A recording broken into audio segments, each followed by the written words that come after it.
नेताजी सुभाष चंद्र बोस उस समय की सबसे प्रतिष्ठित सिविल सर्विसेज की सेवा में चयन होने के बावजूद उन्हें विदेशी हुकूमत के अधीन सेवा करने में परहेज था, इसलिए उन्होंने नौकरी छोड़ी। भारत माता की स्वाधीनता के लिए उन्होंने अपनी नौकरी को तिलांजलि दी। यही नहीं,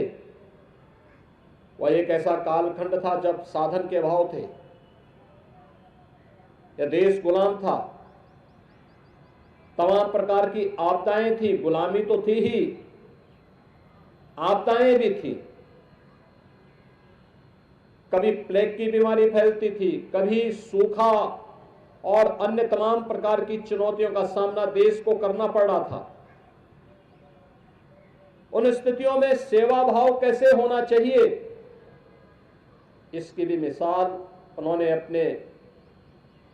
उस समय के युवाओं की टीम के साथ मिलकर के बंगाल और देश के अन्य तमाम क्षेत्रों में जाकर के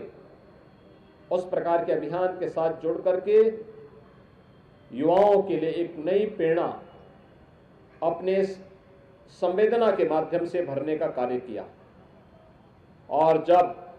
विदेशी हुकूमत से देश को स्वाधीनता कराने की बात आई तो उस पूरे आंदोलन में बढ़ चढ़ करके भाग लेकर के कौन व्यक्ति साथ है कौन नहीं है इसकी चिंता किए बगैर उन्होंने इस पूरे आंदोलन को नेतृत्व प्रदान किया। आज यही कारण है कि देश जब भी युवा पखवाड़ा मनाने की बात करता है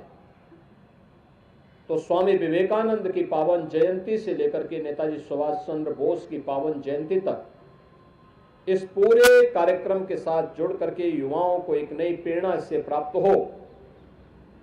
वे राष्ट्र धर्म के लिए अपने आप को समर्पित भाव के साथ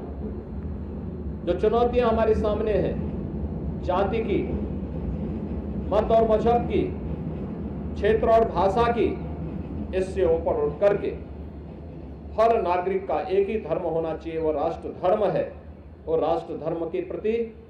पूरे समर्पण भाव के साथ कार्य करने की प्रेरणा नेताजी सुभाष चंद्र बोस का महान व्यक्तित्व हम सबको प्रदान करता है।